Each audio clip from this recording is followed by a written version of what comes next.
Punjabi radio ਦੇ ਵੈਸੇ ਸੁਣ ਰਹੇ ਸਾਰੇ ਸਰੋਤਿਆਂ ਦਾ ਬਲਵਿੰਦਰ ਕੌਰ ਵੱਲੋਂ ਪਿਆਰ ਭਰੀ ਸਤਿ ਸ਼੍ਰੀ ਅਕਾਲ ਤੇ ਬਹੁਤ ਹੀ ਨਿੱਘਾ ਸਵਾਗਤ ਹੈ ਜੀ। ਪੰਜਾਬੀ ਰੇਡੀਓ ਦੇ ਵੈਸੇ ਦੇ ਸੁਣ ਰਹੇ ਸਰੋਤਿਆਂ ਨੂੰ ਦੱਸਦੀ ਹੈ ਕਿ ਅੱਜ ਦਾ ਪ੍ਰੋਗਰਾਮ ਖਬਰ ਤੇ ਨਜ਼ਰ ਅਸੀਂ ਸਾਡੇ ਨਾਲ ਜੁੜ ਚੁੱਕੇ ਨੇ ਜੀ ਸੁਸ਼ੀਲ ਦਸਾਂਝ। ਸੁਸ਼ੀਲ ਦਸਾਂਝ, ਸਤਿ ਸ਼੍ਰੀ ਅਕਾਲ, ਸਵਾਗਤ ਹੈ ਜੀ। ਬਹੁਤ ਬਹੁਤ ਮਿਹਰਬਾਨੀ ਬਲਵਿੰਦਰ ਜੀ ਤੇ ਪੰਜਾਬੀ ਰੇਡੀਓ USA ਦੇ ਸਾਰੇ ਸਰੋਤਿਆਂ ਲਈ ਵੀ ਚੰਡੀਗੜ੍ਹ ਸਟੂਡੀਓ ਤੋਂ ਸੁਸ਼ੀਲ ਦਸਾਂਝ ਦੀ ਪਿਆਰ ਭਰੀ ਸਤਿ ਸ਼੍ਰੀ ਅਕਾਲ, ਆਦਾਬ ਤੇ ਨਮਸਕਾਰ। ਫਿਰ ਦੋਸਤੋ, ਅਸੀਂ ਪ੍ਰੋਗਰਾਮ ਖਬਰ ਤੇ ਨਜ਼ਰ ਦੇ ਵਿੱਚ ਤੁਹਾਨੂੰ ਮੁਖਾਤਬ ਹੈ ਮੈਂ ਤੇ ਬਲਵਿੰਦਰ ਜੀ। ਜਿਵੇਂ ਤੁਹਾਨੂੰ ਪਤਾ ਕਿ ਅਸੀਂ ਅਕਸਰ ਪੰਜਾਬ ਤੋਂ ਗੱਲ ਸ਼ੁਰੂ ਕਰਦੇ ਹਾਂ, ਦੇਸ਼ ਦੁਨੀਆ ਦੀ ਗੱਲ ਕਰਦੇ ਹਾਂ, ਖਾਸ ਤੌਰ ਤੇ ਸਮਾਜਿਕ, ਰਾਜਨੀਤਿਕ ਤੇ ਆਰਥਿਕ ਘਟਨਾ ਚੱਕਰ ਤੇ ਸਾਡੀਆਂ ਟਿੱਪਣੀਆਂ ਰਹਿੰਦੀਆਂ। ਅੱਜ ਵੀ ਅਸੀਂ ਤੁਹਾਡੇ ਨਾਲ ਪੰਜਾਬ ਦੇ ਹਵਾਲੇ ਨਾਲ ਬਹੁਤੀ ਗੱਲ ਕਰਾਂਗੇ, ਖਾਸ ਤੌਰ ਤੇ ਪੰਜਾਬ ਦੀ ਪੋਲੀਟਿਕਸ ਦੇ ਨਾਲ ਰਿਲੇਟਡ ਕੁਝ ਗੱਲਾਂ ਤੁਹਾਡੇ ਨਾਲ ਸਾਂਝੀਆਂ ਕਰਾਂਗੇ। ਸੋ ਗੱਲਬਾਤ ਦਾ ਸਿਲਸਿਲਾ ਹਰ ਵਾਰ ਵਾਂਗ ਸ਼ੁਰੂ ਕਰਨਗੇ ਬਲਵਿੰਦਰ ਜੀ।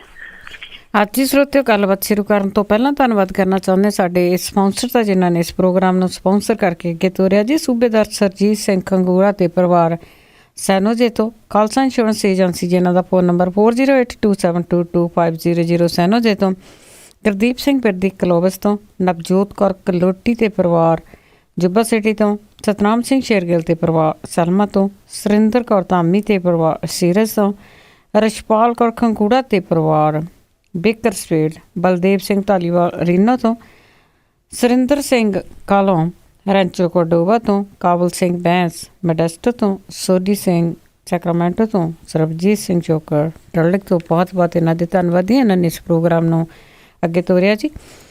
ਅੱਜ ਜੀ ਆਪਾਂ ਗੱਲਬਾਤ ਸ਼ੁਰੂ ਕਰਦੇ ਹਾਂ ਆਮ ਆਦਮੀ ਪਾਰਟੀ ਤੋਂ, ਕਿਉਂਕਿ ਹੁਣ ਜਾਂ ਨੈਗੇਟਿਵ ਹੈ ਜਾਂ ਪੋਜ਼ੀਟਿਵ ਤਰੀਕੇ ਦੇ ਨਾਲ ਜਿਹੜੀਆਂ ਅਖਬਾਰਾਂ ਦੇ ਵਿੱਚ ਮੀਡੀਆ ਦੇ ਵਿੱਚ ਛਾਈ ਹੋਈ ਹੈ ਇਸ ਵੇਲੇ ਆਮ ਆਦਮੀ ਪਾਰਟੀ ਪੰਜਾਬ ਦੀ, ਅਤੇ ਉਸ ਦੇ ਵਿੱਚ ਸੁਸ਼ੀਲ ਦੀ ਭਰਤੀ ਬੜੀ ਤੇਜ਼ੀ ਨਾਲ ਹੋ ਰਹੀ ਹੈ।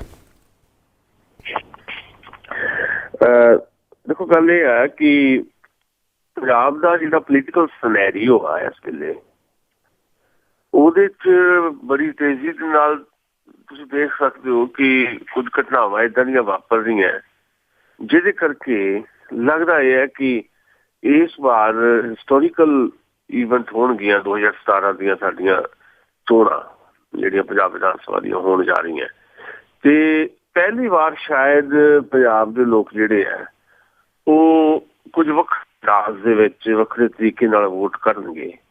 ਵੱਖਰੀ ਗੱਲ ਹੈ ਕਿ ਲੋਕ ਸਭਾ ਚੋਣਾਂ ਦੇ ਵਿੱਚ ਵੀ ਜਿਹੜੀ ਵੋਟਿੰਗ ਹੋਈ ਜਿਹਦੇ 'ਚ 4 MP ਆਮ ਆਦਮੀ ਪਾਰਟੀ ਦੇ ਜਿੱਤੇ, ਉਦੋਂ ਵੀ ਲੋਕਾਂ ਨੇ ਸਾਡੇ ਤੁਹਾਡੇ ਜਿੰਨੇ ਵੀ ਸਾਡੇ ਪੋਲੀਟੀਕਲ ਅਬਜ਼ਰਵਰ ਹੈ ਉਹਨਾਂ ਦੇ ਅੰਦਾਜ਼ਿਆਂ ਨੂੰ ਉਲਟਾਤਾ ਸੀ। ਉਦੋਂ ਵੀ ਲੋਕਾਂ ਨੇ ਇਹ ਦੱਸ ਦਿੱਤਾ ਸੀ ਕਿ ਲੋਕ ਸ਼ਕਤੀ ਜਿਹੜੀ ਹੈ ਉਹਦਾ ਤੁਸੀਂ ਅੰਦਾਜ਼ਾ ਨਹੀਂ ਲਾ ਸਕਦੇ ਵੀ ਲੋਕ ਸ਼ਕਤੀ ਨੇ ਕਦੋਂ ਕਿੱਥੇ ਕਿਵੇਂ ਰਿਐਕਟ ਕਰਨਾ, ਤੇ ਲੋਕ ਸ਼ਕਤੀ ਜਿਹੜੀ ਆ ਉਹ ਅਚਾਨਕ ਕਿੱਦਾਂ ਇਕੱਠੀ ਹੋ ਜਾਂਦੀ ਹੈ। ਉਦੋਂ ਵੀ ਨਹੀਂ ਸੀ ਪਤਾ ਲੱਗਾ ਕਿ ਅਚਾਨਕ ਜਿਹੜੀ ਲੋਕ ਸ਼ਕਤੀ ਜਿਹੜੀ ਹੈ, ਜਿਹਨੂੰ ਅਸੀਂ ਵੋਟ ਕਹਿ ਲਓ ਵੀ ਇੱਕ ਬੈਂਕ ਦੇ ਤੌਰ 'ਤੇ ਸਿਰਫ ਤਸੱਵਰ ਕਰਦੇ ਰਹੇ ਹਾਂ, ਉਸ ਵੋਟ ਬੈਂਕ ਦੇ ਵਿੱਚ ਵੀ ਬਦਲ ਕੇ ਲੋਕ ਸ਼ਕਤੀ ਨੇ ਕਿੱਦਾਂ ਰਿਐਕਟ ਕੀਤਾ, ਇਹ ਉਦੋਂ ਲੋਕ ਸਭਾ ਦੀਆਂ ਚੋਣਾਂ ਦੇ ਵਿੱਚ ਵੀ ਸਾਡੇ ਸਾਹਮਣੇ ਸੀ। ਹੁਣ ਸੰਭਾਵਨਾਵਾਂ ਜਿਸ ਤਰ੍ਹਾਂ ਦੀਆਂ ਬਣ ਰਹੀਆਂ, ਕਿਉਂਕਿ ਸ਼੍ਰੋਮਣੀ ਅਕਾਲੀ ਦਲ ਤੇ ਭਾਰਤੀ ਜਨਤਾ ਪਾਰਟੀ ਗੱਠਜੋੜ ਦੀ ਸਰਕਾਰ ਪਿਛਲੇ 9 ਸਾਲ ਤੋਂ ਆ, 10ਵੇਂ ਸਾਲ 'ਚ ਕਹਿ ਲਓ ਇਹ ਸਰਕਾਰ ਜਾਣ ਵਾਲੀ ਹੈ, ਤੇ 9 ਸਾਲ ਦਾ ਜਿਹੜਾ ਕਾਰਜਕਾਲ ਰਿਹਾ ਸ਼੍ਰੋਮਣੀ ਅਕਾਲੀ ਦਲ ਤੇ ਭਾਰਤੀ ਜਨਤਾ ਪਾਰਟੀ ਦਾ, ਇਸ ਕਾਰਜਕਾਲ ਦੇ ਵਿੱਚ ਦਾਅਵੇ ਬਹੁਤ ਵੱਡੇ ਕੀਤੇ ਗਏ, ਪਰ ਕਿਸੇ ਵੀ ਕਿਸਮ ਦੀ ਰਾਹਤ ਜਿਹੜੀ ਆ ਪੰਜਾਬੀਆਂ ਨੂੰ ਨਹੀਂ ਮਿਲੀ। ਕਿਸੇ ਵੀ ਖੇਤਰ ਦੇ ਵਿੱਚ ਪੰਜਾਬੀ ਆਵਾਮ ਦੀ ਭਲਾਈ ਜਿਹੜੀ ਹੈ ਉਹ ਤੁਸੀਂ ਕਹਿ ਸਕਦੇ ਹੋ ਵੀ ਨੀਤੀਗਤ ਤਰੀਕੇ ਨਾਲ ਨਹੀਂ ਹੋਈ। ਟਰਸ ਦੇ ਆਧਾਰ ਦੇ ਉੱਤੇ ਜਾਂ ਵੋਟ ਪੋਲੀਟਿਕਸ ਦੇ ਚੱਲਦਿਆਂ ਹੋਇਆ ਕੁਝ ਰਿਆਇਤਾਂ ਜਿਹੜੀਆਂ ਉਹ ਦਿੱਤੀਆਂ ਗਈਆਂ, ਬਿਜਲੀ ਪਾਣੀ ਮਾਫ ਕਰਤਾ ਜੀ, ਵਿਧਵਾ ਪੈਨਸ਼ਨ ਦੇ ਦਿੱਤੀ, ਬੁਢਾਪਾ ਪੈਨਸ਼ਨ ਦੇ ਦਿੱਤੀ, ਕੁਝ ਇੱਦਾਂ ਦੀਆਂ ਜਿਹੜੀਆਂ ਜਿਹਦੇ ਨਾਲ ਪੰਜਾਬੀ ਜਿਹੜੇ ਆ ਓਵਰਆਲ ਇੱਕ ਕਿਸਮ ਦੇ ਭਿਖਾਰੀ ਬਣਾ ਕੇ ਰੱਖ ਦਿੱਤੇ ਗਏ ਆ। ਪਰ ਨੀਤੀਗਤ ਪਾਲਿਸੀ ਦੇ ਤੌਰ ਦੇ ਉੱਤੇ ਕੋਈ ਇੱਦਾਂ ਦੀ ਪਾਲਿਸੀ ਪੰਜਾਬ ਸਰਕਾਰ ਜਿਹੜੀ ਹੈ ਸ਼੍ਰੋਮਣੀ ਅਕਾਲੀ ਦਲ ਤੇ ਭਾਰਤੀ ਜਨਤਾ ਪਾਰਟੀ ਦੀ ਉਹ ਨਹੀਂ ਲੋਕਾਂ ਨੂੰ ਦੇ ਸਕੀ। ਇਸ ਕਰਕੇ ਲੋਕ ਅੱਕੇ ਹੋਏ ਆ, ਹਰ ਖੇਤਰ ਦੇ ਵਿੱਚ ਲੋਕ ਦੁਖੀ ਹੈ। ਦੂਜੀ ਗੱਲ, ਇਸ ਤੋਂ ਪਹਿਲਾਂ ਜਿਹੜੀ ਸਰਕਾਰ ਰਹੀ ਕੈਪਟਨ ਅਮਰਿੰਦਰ ਦੀ, ਉਸ ਸਰਕਾਰ ਦੇ ਚਲਦਿਆਂ ਵੀ ਲੋਕਾਂ ਦੀਆਂ ਮੁਸ਼ਕਲਾਂ ਜਿਹੜੀਆਂ ਬਹੁਤ ਜ਼ਿਆਦਾ ਵੱਧ ਗਈਆਂ ਸੀ। ਇਸੇ ਕਰਕੇ ਉਸ ਸਰਕਾਰ ਨੂੰ ਬੇਦਖਲ ਕਰਕੇ ਲੋਕਾਂ ਨੇ ਫੇਰ ਤੋਂ ਸਰਦਾਰ ਪ੍ਰਕਾਸ਼ ਸਿੰਘ ਬਾਦਲ ਦੇ ਵਿੱਚ ਯਕੀਨ ਜਾਂ ਵਿਸ਼ਵਾਸ ਪ੍ਰਗਟ ਕੀਤਾ ਸੀ। ਹੁਣ ਕੈਪਟਨ ਅਮਰਿੰਦਰ ਤੋਂ ਯਕੀਨ ਉੱਡ ਚੁੱਕਾ ਸੀ ਪਿਛਲੀ ਸਰਕਾਰ ਵੇਲੇ, ਤੇ ਹੁਣ ਉਹਨਾਂ ਦਾ ਯਕੀਨ ਜਿਹੜਾ ਟੁੱਟਾ ਸੀ, ਉਹ ਨਵਾਂ ਯਕੀਨ ਉਹਨਾਂ ਨੇ ਫਿਰ ਤੋਂ ਬਾਦਲ ਸਾਹਿਬ 'ਚ ਪ੍ਰਗਟ ਕਰਤਾ ਲੋਕਾਂ ਨੇ। ਹੁਣ 9 ਸਾਲਾਂ ਤੋਂ ਉਹ ਯਕੀਨ ਵੀ ਟੁੱਟ ਗਿਆ। ਇਸ ਕਰਕੇ ਲੋਕਾਂ ਨੂੰ ਪਹਿਲੀ ਵਾਰ ਇਹ ਲੱਗ ਰਿਹਾ ਪੰਜਾਬ ਦੇ ਵਿੱਚ ਵੀ ਇਹਨਾਂ ਦੋਨਾਂ ਦੇ ਮੁਕਾਬਲੇ ਇੱਕ ਬਦਲ ਜਿਹੜਾ ਆ, ਇੱਕ ਅਲਟਰਨੇਟ ਜਿਹੜਾ ਆ, ਉਹ ਆਮ ਆਦਮੀ ਪਾਰਟੀ ਹੋ ਸਕਦਾ। ਇਸ ਕਰਕੇ ਲੋਕ ਉਧਰ ਨੂੰ ਉਲਰ ਰਹੇ ਆ। ਜਦੋਂ ਲੋਕ ਉਲਰ ਰਹੇ ਆ, ਜਦ ਲੋਕਾਂ ਦਾ ਇਸ ਤਰ੍ਹਾਂ ਦਾ ਕਹਿ ਲਓ ਵੀ ਵਰਤਾਰਾ ਦਿਖਾਈ ਦੇ ਰਿਹਾ, ਤਾਂ ਫਿਰ ਜਿਹੜੀਆਂ ਦੋ ਪ੍ਰਮੁੱਖ ਪੋਲੀਟੀਕਲ ਪਾਰਟੀਆਂ, ਕਾਂਗਰਸ ਪਾਰਟੀ, ਸ਼੍ਰੋਮਣੀ ਅਕਾਲੀ ਦਲ, ਇਹਨਾਂ 'ਚ ਜਿਹੜੇ ਲੀਡਰ ਜਿਹੜੇ ਆਪਣੇ ਆਪ ਨੂੰ ਅਨਸੇਫ ਫੀਲ ਕਰ ਰਹੇ ਆ, ਅਨਕੰਫਰਟੇਬਲ ਫੀਲ ਕਰ ਰਹੇ ਆ, ਜਾਂ ਜਿਹੜੇ ਲੀਡਰਾਂ ਨੂੰ ਲੱਗਦਾ ਕਿ ਸਾਡਾ ਇਹਨਾਂ ਪਾਰਟੀਆਂ 'ਚ ਰਹਿ ਕੇ ਹੁਣ ਕੋਈ ਕੈਰੀਅਰ ਨਹੀਂ ਹੈ, ਉਹ ਲੀਡਰ ਫਿਰ ਭੱਜ ਰਹੇ ਆ ਆਮ ਆਦਮੀ ਪਾਰਟੀ ਵੱਲ। ਉਹਨਾਂ ਨੂੰ ਲੱਗਦਾ ਹੈ ਕਿ ਆਮ ਆਦਮੀ ਪਾਰਟੀ ਇੱਕ ਬਹੁਤ ਸੇਫ ਕਿਸਮ ਦੀ ਛਤਰੀ ਹੈ, ਜਿਹਦੇ 'ਚ ਜਾ ਕੇ ਅਸੀਂ ਜੇ ਸਾਨੂੰ ਟਿਕਟਾਂ ਮਿਲ ਜਾਣ, ਜੇ ਕੋਈ ਅਹੁਦੇ ਮਿਲ ਜਾਣ, ਤਾਂ ਸਾਡਾ ਜਿਹੜਾ ਪੋਲੀਟੀਕਲ ਕੈਰੀਅਰ ਬਚਿਆ ਰਹਿ ਸਕਦਾ। ਸੋ ਉਹਨਾਂ ਲੋਕਾਂ ਦੀ ਇੱਕ ਲਾਈਨ ਲੱਗ ਗਈ ਹੈ। ਉਹ ਲਾਈਨ ਦੇ ਵਿੱਚ ਹੁਣ ਸੁਖਪਾਲ ਸਿੰਘ ਖਹਿਰਾ ਵੀ ਚੱਲ ਗਏ ਕਾਂਗਰਸ ਵੱਲੋਂ, ਅਮਨ ਅਰੋੜਾ ਵੀ ਚੱਲ ਗਏ, ਅਕਾਲੀ ਦਲ ਦੇ ਕੁਝ ਲੀਡਰ ਵੀ ਚੱਲ ਗਏ, ਤੇ ਬਹੁਤ ਸਾਰੇ ਕੁਝ ਹੋਰ ਲੋਕ ਜਿਹੜੇ ਆ IAS ਰਿਟਾਇਰਡ ਅਫਸਰ ਜਿੱਦਾਂ ਜਸਵੀਰ ਸਿੰਘ ਵੀਰ, ਇਹ ਚੱਲ ਗਏ। ਸੋ ਇੱਕ ਪੂਰੀ ਲਾਈਨ ਲੱਗ ਗਈ ਹੈ। ਇਹ ਲਾਈਨ ਲੱਗਣੀ ਜਿਹੜੀ ਭਰਤੀ ਦੀ ਆਮ ਆਦਮੀ ਪਾਰਟੀ ਦੇ ਵਿੱਚ, ਇਹ ਟੈਂਪਰੇਰੀ ਬਹੁਤ ਜ਼ਿਆਦਾ ਸ਼ਾਇਦ ਆਮ ਆਦਮੀ ਪਾਰਟੀ ਵਾਸਤੇ ਚੰਗੀ ਹੋ ਸਕਦੀ ਹੈ, ਪਰ ਇਹਦਾ ਨੁਕਸਾਨ ਵੀ ਆਉਣ ਵਾਲੇ ਸਮੇਂ ਦੇ ਵਿੱਚ ਹੋਏਗਾ ਆਮ ਆਦਮੀ ਪਾਰਟੀ ਨੂੰ ਹੀ। ਸੱਤਾ ਭਾਵੇਂ ਹਾਸਿਲ ਕਰ ਲਿਆ ਆਮ ਆਦਮੀ ਪਾਰਟੀ, ਪਰ ਬਹੁਤ ਸਾਰੀਆਂ ਦਿੱਕਤਾਂ ਵੀ ਇਹਦੇ ਕਰਕੇ ਆਉਣ ਵਾਲੀਆਂ, ਕਿਉਂਕਿ ਜਦੋਂ ਤੁਸੀਂ ਵਣ ਦੀ ਲੱਕੜੀ ਇਕੱਠੀ ਕਰਦੇ ਹੋ ਤੇ ਫਿਰ ਕਦੋਂ ਅੱਗ ਲੱਗ ਜਾਣੀ ਹੈ ਉਸ ਜਿਹੜੀ ਵਣ ਦੀ ਲੱਕੜੀ ਇਕੱਠੀ ਕੀਤੀ ਉਹਨੂੰ, ਤੇ ਇਹਦਾ ਵੀ ਅੰਦਾਜ਼ਾ ਨਹੀਂ ਰਿਹਾ ਕਰਦਾ ਜੀ। ਬਿਲਕੁਲ ਜੀ, ਵੱਖ-ਵੱਖ ਪਾਰਟੀਆਂ 'ਚ ਗਏ ਆ ਲੋਕ, ਉਹਨਾਂ ਦੀ ਵਿਚਾਰਧਾਰਾ ਤੋਂ ਹੀ ਅੱਗੇ। ਆਪਾਂ ਪੰਜਾਬ ਦੀ ਪੋਲੀਟਿਕਸ ਦੀ ਗੱਲ ਕਰੀਏ ਕਿ ਇਹ ਵੀ ਬੜੀ ਤੇਜ਼ੀ ਨਾਲ ਬਦਲ ਰਹੀ ਆ। ਕੁਝ ਕੁ ਦਿਨ ਪਹਿਲਾਂ, 3 ਹਫ਼ਤੇ ਪਹਿਲਾਂ ਦੀ ਗੱਲ ਆ ਕਿ ਜਿਹੜੇ ਅਕਾਲੀ ਤੇ ਕਾਂਗਰਸੀ ਆ ਇੱਕ ਦੂਸਰੇ ਨੂੰ ਲਲਕਾਰੇ ਮਾਰਦੇ ਸੀ, ਆਮ ਆਦਮੀ ਪਾਰਟੀ ਨੂੰ ਇੱਕ ਪਾਸੇ ਰੱਖਦੇ ਸੀਗੇ, ਪਰ ਹੁਣ ਅੰਦਰੋਂ ਗਤੀ ਇਹ ਸਾਰੇ ਉਸ ਤੋਂ ਹੀ ਡਰੇ ਹੋਏ ਆ। ਜਿਹੜੀ ਗੱਲ ਅਸੀਂ ਪਹਿਲਾਂ ਕੀਤੀ ਆ, ਇਹ ਤੁਹਾਡਾ ਸਵਾਲ ਉਸ ਗੱਲ ਦੀ ਐਕਸਟੈਂਸ਼ਨ ਹੈ। ਅਸਲ ਦੇ ਵਿੱਚ ਪਹਿਲੀ ਗੱਲ ਜਿਹੜੀ ਅਸੀਂ ਕਰ ਰਹੇ ਸੀ, ਉਸ ਗੱਲ ਦੇ ਵਿੱਚ ਜਿਸ ਤਰ੍ਹਾਂ ਦਾ ਪੋਲੀਟੀਕਲ ਸਿਨੈਰੀਓ ਬਣਦਾ ਦਿਖਾਈ ਦੇ ਰਿਹਾ, ਉਹਨੂੰ ਅਸੀਂ ਦੇਖਿਆ ਕਿ ਕਿਵੇਂ ਲਗਾਤਾਰ ਭਰਤੀ ਬੜੀ ਤੇਜ਼ੀ ਨਾਲ ਵੱਧ ਰਹੀ ਆਮ ਆਦਮੀ ਪਾਰਟੀ ਦੇ ਵਿੱਚ, ਤੇ ਉਹਦੇ ਨਾਲ ਇੱਕ ਪੰਜਾਬ ਦੇ ਵਿੱਚ ਘੱਟੋ ਘੱਟ ਲੋਕਾਂ ਦੇ ਵਿੱਚ ਵੀ, ਜਿਹੜੇ ਸਧਾਰਨ ਲੋਕ ਆ ਉਹਨਾਂ ਵਿੱਚ ਵੀ ਇਹ ਪ੍ਰਭਾਵ ਬਣਦਾ ਜਾ ਰਿਹਾ, ਤੇ ਪੋਲੀਟੀਕਲ ਪਾਰਟੀਆਂ ਦੀ ਜਿਹੜੀ ਕਾਬਜ਼ ਲੀਡਰਸ਼ਿਪ ਹੈ, ਜਿੱਦਾਂ ਸ਼੍ਰੋਮਣੀ ਅਕਾਲੀ ਦਲ ਹੈ, ਮੰਨ ਲਓ ਕਾਬਜ਼ ਲੀਡਰਸ਼ਿਪ ਦਾ ਮਤਲਬ ਹੈ ਕਿ ਉੱਥੇ ਬਾਦਲਾਂ ਦਾ ਰਾਜ ਹੈ। ਕਾਂਗਰਸ ਦੀ ਪਾਰਟੀ ਹੈ ਪੰਜਾਬ ਦੇ ਵਿੱਚ, ਉਹਦੇ 'ਚ ਕਾਬਜ਼ ਲੀਡਰਸ਼ਿਪ ਕੈਪਟਨ ਅਮਰਿੰਦਰ ਸਿੰਘ ਹੈ। ਮਤਲਬ ਆਮ ਆਦਮੀ ਪਾਰਟੀ 'ਚ ਲਗਾਤਾਰ ਵੱਧਦੀ ਹੋਈ ਮੈਂਬਰਸ਼ਿਪ ਜਿਹੜੀ ਹੈ, ਤੇ ਵੱਡੇ ਲੋਕਾਂ ਦਾ ਆਮ ਆਦਮੀ ਪਾਰਟੀ ਵੱਲ ਲਗਾਤਾਰ ਜਾਣਾ ਜਾਂ ਅਪਰੋਚ ਕਰਨਾ, ਕੁਝ ਲੋਕਾਂ ਦੇ ਨਾਂ ਆਉਣੇ ਵੀ ਇਹ ਵੀ ਹੁਣ ਆਮ ਆਦਮੀ ਪਾਰਟੀ ਸ਼ਾਮਲ ਹੋ ਸਕਦੇ ਹੈ। ਕੁਝ ਪਾਰਟੀਆਂ ਦੇ ਵਿੱਚ ਲੋਕਾਂ ਦਾ ਚਲੇ ਜਾਣਾ, ਸੁਖਪਾਲ ਖਹਿਰੇ ਤੋਂ ਲੈ ਕੇ ਅਮਨ ਅਰੋੜਾ ਤੱਕ, ਕਾਂਗਰਸ ਚੋਂ ਤੇ ਅਕਾਲੀਆਂ ਦੇ ਵੀ ਕੁਝ ਲੋਕਾਂ ਦਾ ਚਲੇ ਜਾਣਾ, ਇਹਨੇ ਸਾਰੇ ਨੇ ਇੱਕ ਤਾਂ ਸਧਾਰਨ ਲੋਕਾਂ ਦੇ ਵਿੱਚ, ਜਿਹੜਾ ਜਨ ਸਧਾਰਨ ਦਾ ਪੰਜਾਬ ਦਾ, ਉਹਦੇ ਵਿੱਚ ਇਹ ਪ੍ਰਭਾਵ ਬਣਾਇਆ ਕਿ ਆਮ ਆਦਮੀ ਪਾਰਟੀ ਜਿਹੜੀ ਹੈ ਉਹ ਬੜੀ ਤੇਜ਼ੀ ਨਾਲ ਇੱਕ ਮਜ਼ਬੂਤ ਸਥਿਤੀ 'ਚ ਪਹੁੰਚ ਰਹੀ ਹੈ। ਦੂਜਾ, ਜਿਹੜੀ ਸਥਾਪਿਤ ਲੀਡਰਸ਼ਿਪ ਹੈ ਜਾਂ ਕਾਬਜ਼ ਲੀਡਰਸ਼ਿਪ ਹੈ ਅਕਾਲੀ ਦਲ ਦੀ ਜਾਂ ਕਾਂਗਰਸ ਪਾਰਟੀ ਦੀ, ਉਹਨਾਂ ਦੇ ਮਨ 'ਚ ਇੱਕ ਖੌਫ ਪੈਦਾ ਕਰ ਦਿੱਤਾ, ਡਰ ਪੈਦਾ ਕਰ ਦਿੱਤਾ। ਇਸ ਕਰਕੇ ਹੁਣ ਉਹ ਆਮ ਆਦਮੀ ਪਾਰਟੀ ਨੂੰ ਸੀਰੀਅਸਲੀ ਲੈਣ ਲੱਗ ਪਏ ਆ। ਤੁਹਾਨੂੰ ਯਾਦ ਹੋਏਗਾ ਜਦੋਂ ਬਠਿੰਡੇ ਦੀ ਸਦਭਾਵਨਾ ਰੈਲੀ ਹੋਈ, ਜਦੋਂ ਪਹਿਲੀ ਰੈਲੀ ਕੀਤੀ, ਇੱਕ ਕਿਸਮ ਦੀ ਉਹ ਸਦਭਾਵਨਾ ਰੈਲੀ ਦੇ ਨਾਂ ਤੇ ਚੋਣ ਰੈਲੀ ਸੀ। ਸੁਖਬੀਰ ਬਾਦਲ ਨੇ ਲਲਕਾਰੇ ਮਾਰੇ ਪੂਰੇ ਕੈਪਟਨ ਅਮਰਿੰਦਰ ਨੂੰ, ਤੇ ਆਮ ਆਦਮੀ ਪਾਰਟੀ ਦਾ ਜ਼ਿਕਰ ਹੀ ਨਹੀਂ ਕਿਤੇ। ਉਦੋਂ ਇਹ ਲੱਗਾ ਕਿ ਸੁਖਬੀਰ ਬਾਦਲ ਜਾਂ ਕਾਂਗਰਸ ਸ਼੍ਰੋਮਣੀ ਅਕਾਲੀ ਦਲ ਨੇ ਸਮਝਿਆ ਕਿ ਸਾਡਾ ਤਾਂ ਮੁਕਾਬਲਾ ਕੈਪਟਨ ਦੇ ਨਾਲ ਹੈ, ਜਾਂ ਉਦੋਂ ਕੈਪਟਨ ਪ੍ਰਧਾਨ ਵੀ ਨਹੀਂ ਸੀ ਕਾਂਗਰਸ ਦੇ, ਤੇ ਉਦੋਂ ਉਹਨਾਂ ਨੂੰ ਇਲਮ ਸੀ ਕਿ ਕਾਂਗਰਸ ਨੇ ਕੈਪਟਨ ਅਮਰਿੰਦਰ ਨੂੰ ਹੀ ਪ੍ਰਧਾਨ ਬਣਾਉਣਾ, ਤੇ ਲਲਕਾਰੇ ਕੈਪਟਨ ਅਮਰਿੰਦਰ ਨੂੰ ਵੱਜ ਰਹੇ ਸੀ। ਉਸ ਤੋਂ ਬਾਅਦ ਕਈ ਰੈਲੀਆਂ ਹੋਈਆਂ, ਉੱਥੇ ਸਿੱਧੇ ਤੌਰ ਦੇ ਉੱਤੇ ਉਹਨਾਂ ਨੇ ਆਮ ਆਦਮੀ ਪਾਰਟੀ ਦਾ ਕੋਈ ਜ਼ਿਕਰ ਨਹੀਂ ਕੀਤਾ, ਇਹੀ ਪੇਸ਼ ਕਰਨ ਦੀ ਕੋਸ਼ਿਸ਼ ਕੀਤੀ ਕਿ ਸਾਡਾ ਤਾਂ ਮੁਕਾਬਲਾ ਕਾਂਗਰਸ ਦੇ ਨਾਲ ਹੈ। ਤੇ ਫਿਰ ਕੁਝ ਰੈਲੀਆਂ ਜਿਹੜੀਆਂ ਬਾਅਦ 'ਚ ਬਦਲਾਅ ਰੈਲੀ ਜਿਹੜੀ ਕੀਤੀ ਕੈਪਟਨ ਅਮਰਿੰਦਰ ਦੀ ਜਦੋਂ ਤਾਜਪੋਸ਼ੀ ਹੋਈ ਹੈ ਉਦੋਂ ਰੈਲੀ, ਤੇ ਉਸ ਤੋਂ ਰੈਲੀ ਤੋਂ ਪਹਿਲਾਂ ਵੀ ਜਿਹੜੀਆਂ ਪਤਾ ਕਰਦੇ ਨੇ ਕੈਪਟਨ ਅਮਰਿੰਦਰ ਸਿੰਘ ਤੇ ਬਠਿੰਡੇ ਦੀ ਬਦਲਾਅ ਰੈਲੀ 'ਚ ਵੀ ਉਹਨਾਂ ਨੇ ਵੀ ਕਹਿ ਦਿੱਤਾ ਕਿ ਸਾਡਾ ਤਾਂ ਮੁਕਾਬਲਾ ਜਿਹੜਾ ਉਹ ਸ਼੍ਰੋਮਣੀ ਅਕਾਲੀ ਦਲ ਦੇ ਨਾਲ ਹੈ। ਉਹਨਾਂ ਨੇ ਸਿੱਧੇ ਤੌਰ ਦੇ ਉੱਤੇ ਬਾਦਲਾਂ ਨੂੰ ਜਿਹੜਾ ਟਾਰਗੇਟ ਕੀਤਾ। ਉਦੋਂ ਇਹ ਇੱਕ ਕਿਸਮ ਦਾ ਕੋਸ਼ਿਸ਼ ਕੀਤੀ ਗਈ ਦੋਹਾਂ ਧਿਰਾਂ ਵੱਲੋਂ, ਜਿਹਨੂੰ ਅਸੀਂ ਚੁੱਪ ਦੀ ਰਾਜਨੀਤੀ ਵੀ ਕਹਿੰਦੇ ਆ, ਵੀ ਚੁੱਪ ਚੁਪੀਤੇ ਇੱਕ ਦੂਜੇ ਨੇ ਆਮ ਆਦਮੀ ਪਾਰਟੀ ਨੂੰ, ਅਕਾਲੀ ਦਲ ਨੇ ਵੀ ਤੇ ਕਾਂਗਰਸ ਨੇ ਵੀ ਚੁੱਪ ਚੁਪੀਤੇ ਇੱਕ ਗੁਪਤ ਕਿਸਮ ਦਾ ਸਮਝੌਤਾ ਕੀਤਾ ਕਿ ਆਮ ਆਦਮੀ ਪਾਰਟੀ ਨੂੰ ਇਗਨੋਰ ਕਰੋ, ਇੱਕ ਦੂਜੇ ਦਾ ਮੁਕਾਬਲਾ ਬਣਾਓ, ਤਾਂ ਜੋ ਵੋਟ ਜਿਹੜੀ ਆਮ ਆਦਮੀ ਪਾਰਟੀ ਨੂੰ ਜਿਹੜੀ ਉਹ ਨਾ ਚੜੇ, ਲੋਕਾਂ ਦੇ ਵਿੱਚ ਭਰਮ ਜਿਹਾ ਬਣਿਆ ਰਵੇ ਕਿ ਆਮ ਆਦਮੀ ਪਾਰਟੀ ਨੂੰ ਵੋਟ ਪਾਈ ਤਾਂ ਸਾਡੀ ਵੋਟ ਖਰਾਬ ਹੋ ਜਾਣੀ ਹੈ, ਵੀ ਮੁਕਾਬਲਾ ਤਾਂ ਕਾਂਗਰਸ ਦਾ ਤੇ ਅਕਾਲੀਆਂ ਦਾ। ਇਸ ਕਰਕੇ ਜੇ ਅਕਾਲੀਆਂ ਨੂੰ ਵੋਟ ਨਹੀਂ ਪਾਉਣੀ ਤਾਂ ਕਾਂਗਰਸ ਨੂੰ ਪਾ ਲਓ, ਜੇ ਕਾਂਗਰਸ ਨੂੰ ਨਹੀਂ ਪਾਉਣੀ ਤਾਂ ਅਕਾਲੀਆਂ ਨੂੰ ਪਾ ਲਓ, ਆਮ ਆਦਮੀ ਪਾਰਟੀ ਇਹਦੇ ਚੋਂ ਪਾਸੇ ਰਵੇ। ਇੱਦਾਂ ਦਾ ਮਾਹੌਲ ਜਾਣ ਬੁੱਝ ਕੇ ਬਣਾਇਆ ਗਿਆ। ਪਰ ਜਦੋਂ ਹੁਣ ਇੱਕ ਲਾਈਨ ਲੱਗ ਗਈ ਆਮ ਆਦਮੀ ਪਾਰਟੀ 'ਚ ਜਾਣ ਵਾਲੇ ਲੋਕਾਂ ਦੀ, ਇੱਕ ਤਾਂ ਸਧਾਰਨ ਲੋਕ ਜਾ ਰਹੇ ਆ ਚੁੱਪ ਚਪੀਤੇ, ਇੱਕ ਵੱਖ-ਵੱਖ ਪੋਲੀਟੀਕਲ ਪਾਰਟੀਆਂ ਦੇ ਲੋਕ ਜਾ ਰਹੇ ਆ, ਤੇ ਕੁਝ ਲੋਕਾਂ ਦੀ ਸੰਭਾਵਨਾ ਬਣ ਰਹੀ ਹੈ ਵੀ ਉਹੀ ਵੀ ਜਾ ਸਕਦੇ ਆ। ਫਿਰ ਇੱਕ ਡਰ, ਇੱਕ ਖੌਫ ਜਿਹੜਾ ਆ ਇਹਨਾਂ ਦੋਨਾਂ ਪਾਰਟੀਆਂ 'ਚ ਪੈਦਾ ਹੋ ਗਿਆ। ਇਸੇ ਕਰਕੇ ਰਾਹੁਲ ਗਾਂਧੀ ਕੋ ਗਏ, ਕੈਪਟਨ ਅਮਰਿੰਦਰ ਪਰਸੋਂ ਮਿਲ ਕੇ ਆਏ ਰਾਹੁਲ ਗਾਂਧੀ ਨੂੰ। ਮਿਲਣ ਤਾਂ ਗਏ ਸੀ ਇਸ ਗੱਲ ਲਈ ਵੀ ਆਪਣੀ ਨਵੀਂ ਐਗਜ਼ੈਕਟਿਵ ਜਿਹੜੀ ਬਣਾਉਣੀ ਆ ਕਾਂਗਰਸ ਪਾਰਟੀ ਦੀ, ਉਹ ਉਹਨਾਂ ਨਾਲ ਸ਼ੇਅਰ ਕੀਤੀ ਜਾਏ। ਉਹ ਤਾਂ ਥੋੜ੍ਹੀ ਗੱਲ ਹੋਈ, ਬਹੁਤੀ ਗੱਲ ਰਾਹੁਲ ਗਾਂਧੀ ਵੀ ਆਮ ਆਦਮੀ ਪਾਰਟੀ ਬਾਰੇ ਕਰੀ ਗਈ, ਜੋ ਸਾਡੇ ਕੋਲ ਸੂਚਨਾ ਹੈ ਵੀ ਆਮ ਆਦਮੀ ਪਾਰਟੀ ਦਾ ਪੰਜਾਬ 'ਚ ਜਿਹੜਾ ਵਾਧਾ ਪ੍ਰਭਾਵ ਆ, ਕਾਂਗਰਸ ਉਹਨੂੰ ਕਿਵੇਂ ਟੈਕਲ ਕਰੇਗੀ, ਇਹੀ ਗੱਲ ਹੁੰਦੀ ਰਹੀ। ਆਮ ਆਦਮੀ ਪਾਰਟੀ ਤੋਂ ਚਿੰਤਾ ਜਿਹੜੀ ਹੈ ਕੈਪਟਨ ਅਮਰਿੰਦਰ ਦੀ ਤੇ ਰਾਹੁਲ ਗਾਂਧੀ ਦੀ ਸਾਫ਼ ਤੌਰ ਤੇ ਉਹਨਾਂ ਦੀ ਮੀਟਿੰਗ ਦੇ ਵਿੱਚ ਝਲਕੀ ਹੈ।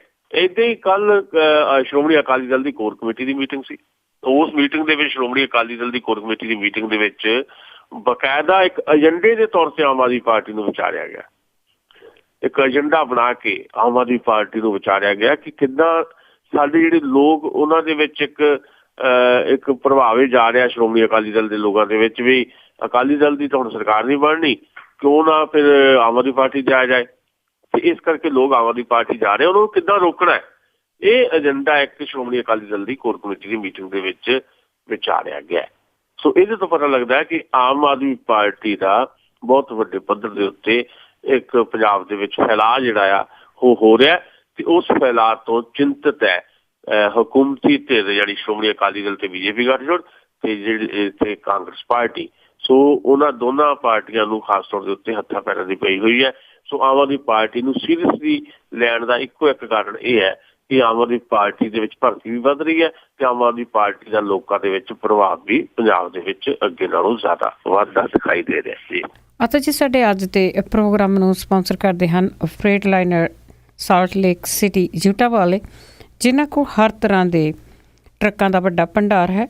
ਇਹ ਫਰੇਟ ਲਾਈਨਰ ਤੇ ਕੈਸਕੇਡੀਆ ਦੇ ਵਿੱਚ ਸਪੈਸ਼ਲਿਟੀ ਰੱਖਦੇ ਹਨ, ਹਰ ਤਰ੍ਹਾਂ ਦੀ ਪ੍ਰਾਈਸ ਬੀਟ ਕਰਦੇ ਤੇ ਪੰਜਾਬੀ ਵੀ ਬੋਲਦੇ ਹਨ। ਇਹਨਾਂ ਦਾ ਫੋਨ ਨੰਬਰ 8018951313 801 895 1313। ਅੱਜ ਹੀ ਤੇ ਅੱਗੇ ਗੱਲ ਆਪਾਂ ਕਰ ਲਈਏ ਨਵਜੋਤ ਸਿੱਧੂ ਜੋੜੇ ਦੀ, ਕਿ ਉਹ ਸਦਾ ਹੀ ਜਿਹੜੀਆਂ ਅਖਬਾਰਾਂ ਦੇ ਵਿੱਚ ਰਹਿੰਦੇ ਆ, ਖਬਰਾਂ ਦੇ ਵਿੱਚ ਰਹਿੰਦੇ ਆ।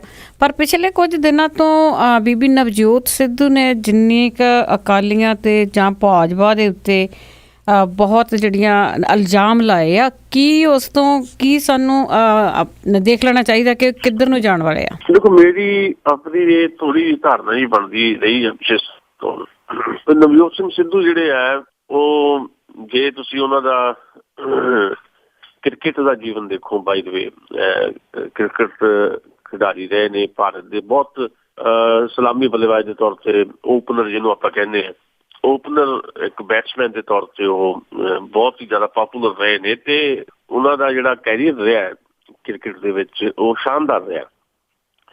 ਓਪਨਰ ਬੈਟਸਮੈਨ ਦੇ ਤੌਰ ਤੇ ਉਹਨਾਂ ਨੇ ਸ਼ਾਇਦ ਸਭ ਤੋਂ ਬਿਹਤਰ ਕ੍ਰਿਕਟ ਖੇਡੀ ਹੈ ਸਚਿਨ ਤੇਂਦੁਲਕਰ ਤੇ ਸ਼੍ਰੀਕਾਂਤ ਤੋਂ ਬਾਅਦ। ਦੋ ਜਿਹੜੇ ਕ੍ਰਿਕਟ ਦੇ ਓਪਨਰ ਜਿਹੜੇ ਸਾਡੇ ਭਾਰਤ ਦੇ ਵਿੱਚ, ਸੁਨੀਲ ਗਵਾਸਕਰ ਬਹੁਤ ਸੰਜਮ ਨਾਲ ਖੇਡਦੇ ਰਹੇ, ਉਹ ਵੀ ਓਪਨਰ ਖੇਡਦੇ ਰਹੇ, ਉਹ ਵੀ ਬਹੁਤ ਗ੍ਰੇਟ ਬੱਲੇਬਾਜ਼ ਰਹੇ ਨੇ। ਸੁਨੀਲ ਗਵਾਸਕਰ ਤੇ ਸਚਿਨ ਤੇਂਦੁਲਕਰ ਜਿਹੜੇ ਉਹਨਾਂ ਨੂੰ ਤਾਂ ਬਹੁਤ ਹੀ ਗ੍ਰੇਟ ਬੈਟਸਮੈਨ ਦੇ ਤੌਰ ਤੇ ਜਾਣਿਆ ਜਾਂਦਾ ਹੈ।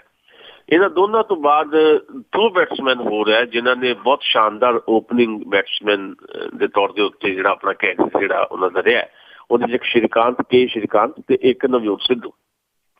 ਸੋ ਨਵਜੋਤ ਸਿੱਧੂ ਤੁਸੀਂ ਪੰਜਾਬੀ 'ਚ ਕਹਿਣਾ ਹੋਵੇ ਤਾਂ ਹਮਲਾਵਰ ਬੱਲੇਬਾਜ਼ ਰਹੇ ਹਮੇਸ਼ਾ, ਹਮਲਾਵਰ।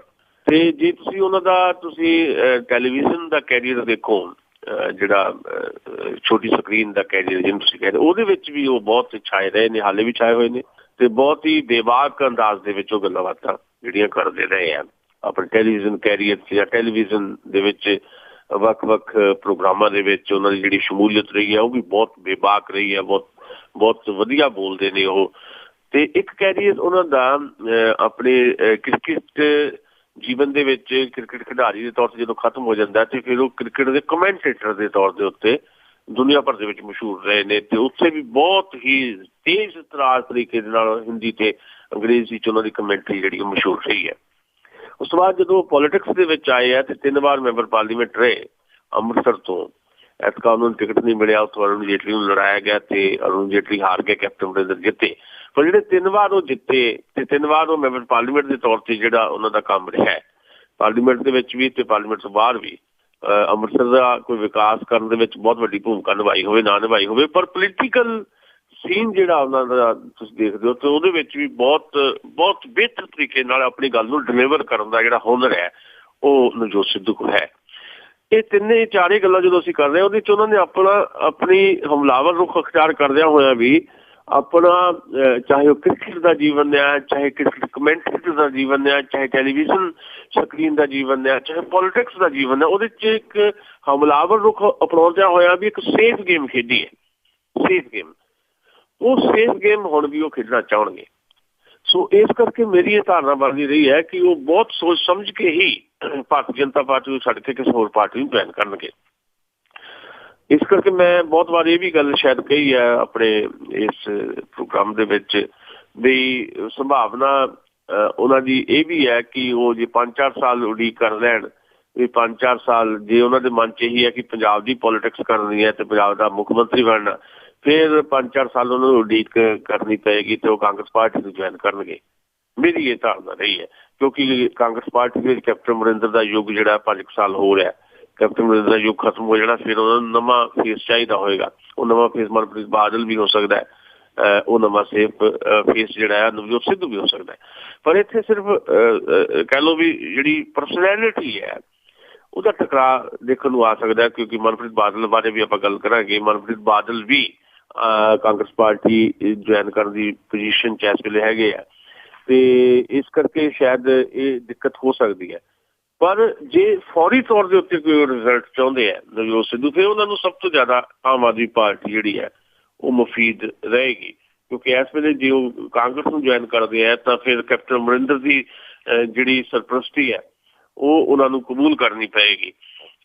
ਤੇ ਕੈਪਟਨ ਅਮਰਿੰਦਰ ਨੇ ਕੁਝ ਇੱਦਾਂ ਦੇ ਕਹਿ ਲਓ ਵੀ ਮੈਸੇਜ ਕਨਵੇ ਕੀਤੇ ਸੀ ਇੱਕ ਇੰਟਰਵਿਊ ਦੇ ਵਿੱਚ, ਜਦੋਂ ਉਹਨਾਂ ਨੇ ਕਿਹਾ ਸੀ ਕਿ ਨਵਜੋਤ ਸਿੱਧੂ ਦੇ ਫਾਦਰ ਸਾਹਿਬ ਉਦੋਂ ਜਨਰਲ ਸੈਕਟਰੀ ਸੀ ਪਟਿਆਲਾ ਕਾਂਗਰਸ ਦੇ, ਜਦੋਂ ਮੇਰੇ ਮਾਤਾ ਜੀ ਪਟਿਆਲਾ ਕਾਂਗਰਸ ਦੇ ਪ੍ਰੈਜ਼ੀਡੈਂਟ ਸੀ, ਜਿੱਥੋਂ ਇਹ ਅੰਦਾਜ਼ੇ ਲੱਗਣੇ ਸ਼ੁਰੂ ਹੋ ਗਏ ਸੀ ਵੀ ਸ਼ਾਇਦ ਨਵਜੋਤ ਸਿੱਧੂ ਨਾਲ ਵੀ ਗੱਲਬਾਤ ਕਾਂਗਰਸ ਦੀ ਚੱਲ ਰਹੀ ਹੈ, ਅਸੀਂ ਵੀ ਇਹ ਸਮਝਦੇ ਹਾਂ। ਤੇ ਪਰ ਜਿੱਦਾਂ ਅਰਵਿੰਦ ਕੇਜਰੀਵਾਲ ਨੇ ਪਿਛਲੇ ਦਿਨਾਂ ਦੇ ਵਿੱਚ ਖੁਦ ਨਵਜੋਤ ਸਿੱਧੂ ਦਾ ਨਾਂ ਲਿਆ ਵੀ ਜੋ ਆਮ ਆਦਮੀ ਪਾਰਟੀ ਚਾਹੁੰਦੀ ਹੈ ਤਾਂ ਸਾਨੂੰ ਖੁਸ਼ੀ ਹੋਏਗੀ, ਚੰਗਾ ਰਹੇਗਾ, ਤੇ ਉੱਥੋਂ ਅੰਦਾਜ਼ੇ ਲੱਗਣੇ ਸ਼ੁਰੂ ਹੋ ਗਏ ਕਿ ਆਮ ਆਦਮੀ ਪਾਰਟੀ 'ਚ ਉਹਨਾਂ ਦੀ ਸੈਟਲਮੈਂਟ ਹੋ ਚੁੱਕੀ ਹੈ। ਕੱਲ੍ਹ ਨਵਜੋਤ ਕੌਰ ਸਿੱਧੂ ਨੇ ਇਸ ਤਰ੍ਹਾਂ ਦੀਆਂ ਗੱਲਾਂ ਬਾਤਾਂ ਕੀਤੀਆਂ, ਸੁਖਬੀਰ ਬਾਦਲ ਦੀ ਬਹੁਤ ਸਖਤ ਲਹਿਜ਼ ਵਿੱਚ ਨੁਕਤਾਚੀਨੀ ਕੀਤੀ, ਆਪਣੀ ਹੀ ਪਾਰਟੀ ਦੇ ਪ੍ਰਧਾਨ ਕਮਲ ਸ਼ਰਮਾ ਦੀ ਬਹੁਤ ਸਖਤ ਲਹਿਜ਼ ਵਿੱਚ ਨੁਕਤਾਚੀਨੀ ਕੀਤੀ, ਤੇ ਨਾਲ ਅਖੀਰ 'ਚ ਵੀ ਜੇ ਸ਼੍ਰੋਮਣੀ ਅਕਾਲੀ ਦਲ ਤੇ ਬੀਜੇਪੀ ਦਾ ਗੱਠਜੋੜ ਰਹਿੰਦਾ ਤਾਂ ਅਸੀਂ ਕਿਸੇ ਵੀ ਕੀਮਤ ਤੇ ਇਸ ਗੱਠਜੋੜ ਨਾਲ ਨਹੀਂ ਹੈ, ਫਿਰ ਸਾਡੇ ਕੋਲ ਆਮ ਆਦਮੀ ਪਾਰਟੀ ਨੂੰ ਵੋਟਾਂ ਪਾਉਣ ਤੋਂ ਬਿਨਾਂ ਕੋਈ ਚਾਰਾ ਨਹੀਂ, ਇਹ ਨਵਜੋਤ ਕੌਰ ਸਿੱਧੂ ਨੇ ਕਿਹਾ। ਇਹਦੇ ਤੋਂ ਅੰਦਾਜ਼ੇ ਲੱਗ ਰਿਹਾ ਕਿ ਸ਼ਾਇਦ ਨਵਜੋਤ ਸਿੰਘ ਸਿੱਧੂ ਦਾ ਬਹੁਤ ਵੱਡੇ ਲੈਵਲ ਦੇ ਉੱਤੇ ਕੋਈ ਨਾ ਕੋਈ ਸੈਟਲਮੈਂਟ ਹੋ ਚੁੱਕਾ ਹੈ। ਪਰ ਇੱਥੇ ਮਸਲਾ ਇਹ ਹੈ ਵੀ Aam Aadmi party chief minister ਦਾ ਕੈਂਡੀਡੇਟ ਕਿਹਨੂੰ ਪੇਸ਼ ਕਰਦੀ ਹੈ। ਮੇਰੀ ਇਹ ਸੂਚਨਾ ਹੈ ਵੀ ਆਮ ਆਦਮੀ ਪਾਰਟੀ ਜਿਹੜੀ ਹੈ ਉਹ HS ਫੂਲਕਾ ਨੂੰ ਚੀਫ ਮਿਨਿਸਟਰ ਦਾ ਕੈਂਡੀਡੇਟ ਬਣਾਉਣ ਜਾ ਰਹੀ ਹੈ। ਮਨਪ੍ਰੀਤ ਅਰਵਿੰਦ ਕੇਜਰੀਵਾਲ ਨੇ ਲਗਭਗ ਇਹ ਤੈਅ ਕਰ ਲਿਆ, ਜਿਹੜੇ ਵੱਡੇ ਵਕੀਲ ਨੇ ਆਪਣੇ ਜੇਠ ਮਲਾਨੀ, ਉਹਨਾਂ ਨੇ ਕਿਤੇ ਫੂਕ ਮਾਰੀ ਹੈ ਅਰਵਿੰਦ ਕੇਜਰੀਵਾਲ ਦੇ ਕੰਨ ਦੇ ਵਿੱਚ ਕਿ HS ਫੂਲਕਾ ਤੋਂ ਬਿਨਾਂ कोई सिख फेस बेहतर नहीं है पंजाब च आम आदमी पार्टी के चीफ मिनिस्टर के कैंडिडेट के तौर पर। इस करके जे वो फाइनल है फिर थोड़ा बहुत गुरेज शायद नवजोत सिंह सिद्धू कर सकते हैं, पर जे वो फाइनल नहीं है साडी सूचना है कि लगभग वो फाइनल है, अनाउंस होना ही बाकी है। पर हो सकता हाले ये कोई ना कोई नवा होर दिलचस्प मोड़ आ जाए तो हो सकता नवजोत सिंह सिद्धू नूं ही उन्होंने सिख फेस के तौर पर पेश करना होवे। कह लो भी बहुत ही भविख के गर्भ दे विच है ते भविख जिहड़ा है कल नूं भी बोल सकता है, कल नूं भी बोल सकता तो भाव यह है भी कल माघी मेले दी कॉन्फ्रेंसिस हो रही है जिस आम आदमी पार्टी बहुत बड़ी कॉन्फ्रेंस करन जा रही है। सो उत्थे भी कुछ ना कुछ इदां दा कह लो भी वड्डा धमाका सियासी तौर पर हो सकता।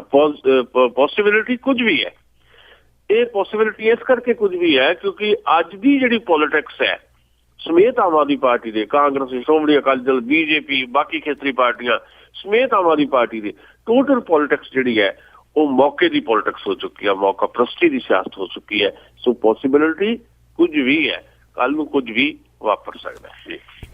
हाँ जी, जिस तरह तुसीं कल दी गल कीती है भावें खबरां आ चुकियां मनप्रीत बादल बारे कि कांग्रेस विच नहीं जाऊगा, पर कल दा भविख उसदा की उस दियां जिहड़ियां संभावनावां आ कि किधर नूं जा सकदा है? मनप्रीत बादल बारे तो बड़ी स्पष्ट समझ साडी बनी हुई है भी उन्होंने जो पोलीटिकल कैरियर है इस वेले जिहड़ा वो सिफर है। इस वेले अज असीं आम आदमी पार्टी का जिद्दां जिक्र करते हैं इदा जिक्र पंजाब दे विच पंजाब पीपल्स पार्टी का हुंदा सी, मनप्रीत बादल का हुंदा सी। अज वो सिचुएशन नहीं है। मनप्रीत बादल ने बहुत कुछ हासिल करन दी दौड़दिया होया कुछ हिस्टोरिकल पोलीटिकली बलंडर किए जिहदे करके अज जो पंजाब दी जिहड़ी टोटल जिहड़ा पोलीटिकल सिनेरियो दे विचों एक नां दे तौर पर दिखाई दे रहे पर एक ताकत के तौर पर दिखाई नहीं दे रहे। जिहड़ी एक सियासी आगू दे पिछे ताकत हुंदी है, बड़े वड्डे वड्डे लीडर है पंजाब दे विच, मैं कल्ले कल्ले लीडर की तुहाडे नाल गल कर सकदा जिन्हां दे नां बहुत वड्डे है पर उन्हां दी जिहड़ी पोलीटिकल पावर इस वेले नहीं है उन्हां कोल।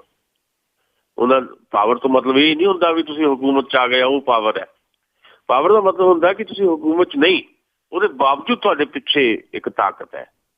जिद्दां कैप्टन अमरिंदर पावर च नहीं है कि वो पंजाब कांग्रेस के प्रेजिडेंट नहीं सी, पर उसके बावजूद उन्होंने 4 साल अपनी एक पोलीटिकल पावर दिखाई।